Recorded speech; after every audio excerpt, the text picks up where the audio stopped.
Catherine Connolly's steamrolling win in the Irish presidential election has caused many of the defenders of the status quo to go into meltdown mode, and the latest red panic is coming from longtime public figure economist David McWilliams. In the Irish Times, he's written an article titled "The US is Ireland's Best Friend, so why the anti-Americanism?"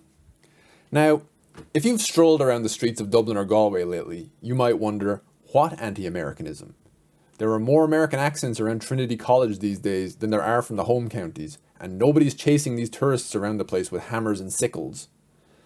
But in all seriousness, this is not what David is talking about. No, what David seems to be rallying against in this article is not so much something that actually exists in the real world that you and I are capable of seeing and interacting with. This perceived anti-Americanism only exists in the folds and creases of David McWilliams' own brain. This entire one-page spread is one large straw man argument. The point he's trying to make is that what he called the presidential left is theatrically burning the stars and stripes on Dawson Street and roaring "fuck the USA" through megaphones. That sounds very dramatic, very over the top.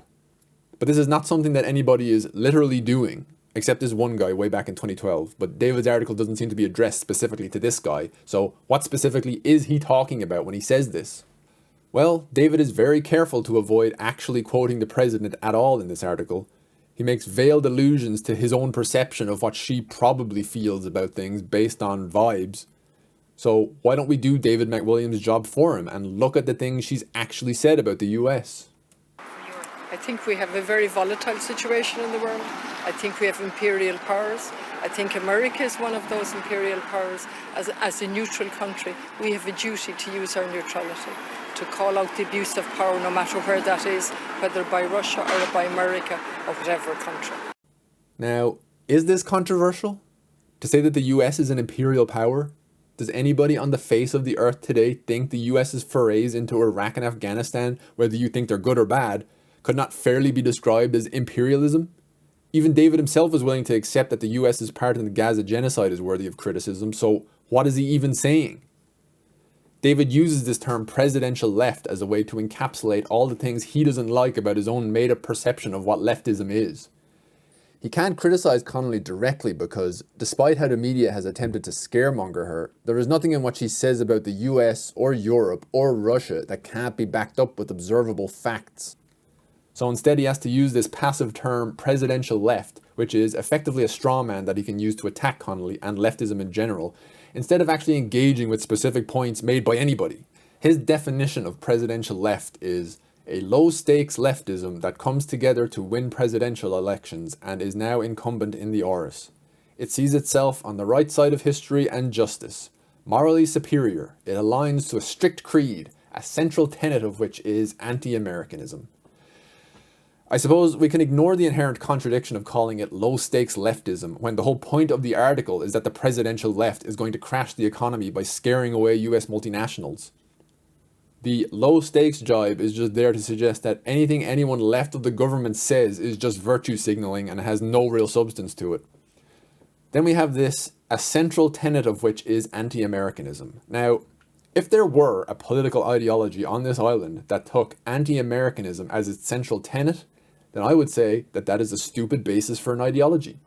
On the flip side of this, if there were people in this country, figures in the media for example, who take any valid and well-considered criticism of US foreign policy as being the sign of a rabid anti-US sentiment, I would equally have to say that they are detached from reality.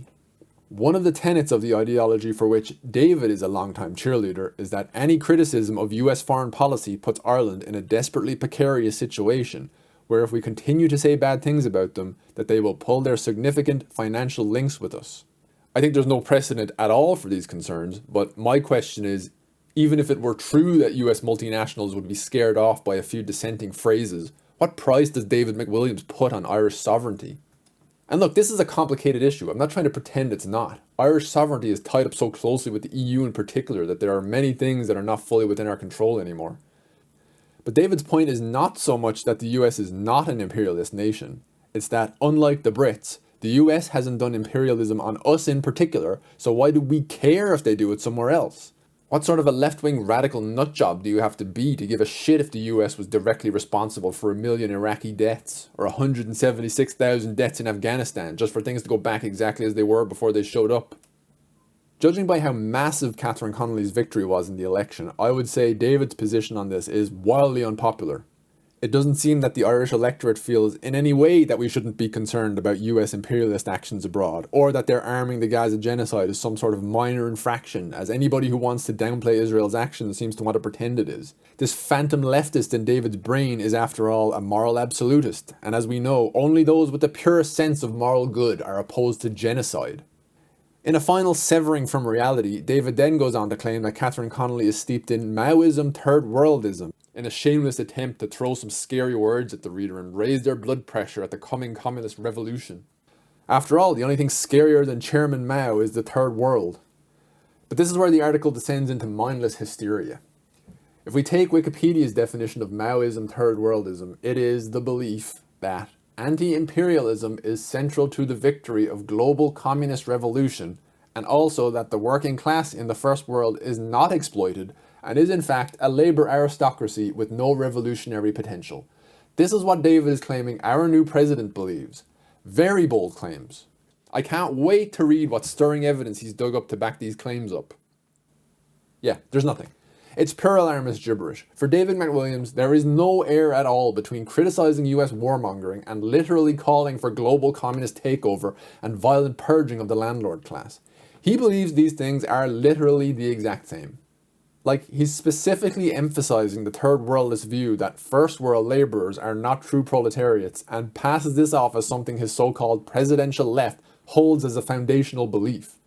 You know, David, Maoism exists as well, completely independent of third worldism. If you wanted to make your scaremongering at least somewhat believable, you could have just tried to mislead your readers by claiming that having anti-imperialist views because it is the moral view on one hand, and having anti-imperialist views because it will help to bring about a global communist revolution are actually the same thing.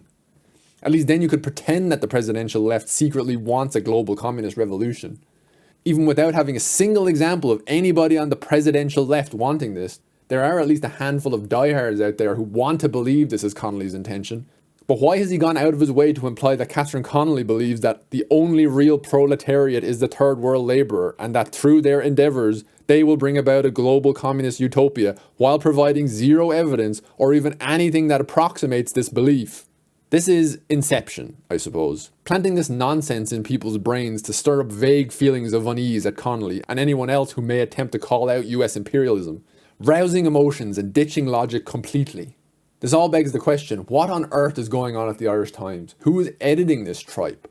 Why are they publishing this unsubstantiated nonsense? This is just knee-jerk opposed to any kind of anti-imperialist attitude. An attitude, by the way, that is far from niche in Ireland, being a post-colonialist country itself.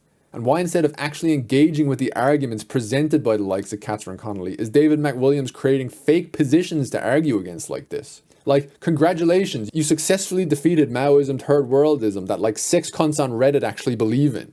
I would put it to David McWilliams that if your ideas had any validity at all, that you would be able to defend them on their own terms, and you wouldn't have to while away the hours of your days trying to convince an unreceptive readership that Catherine Connolly's real plan is to bring about global communist revolution by expressing the thoroughly obvious and uncontroversial mainstream view that US imperialist actions are bad actually.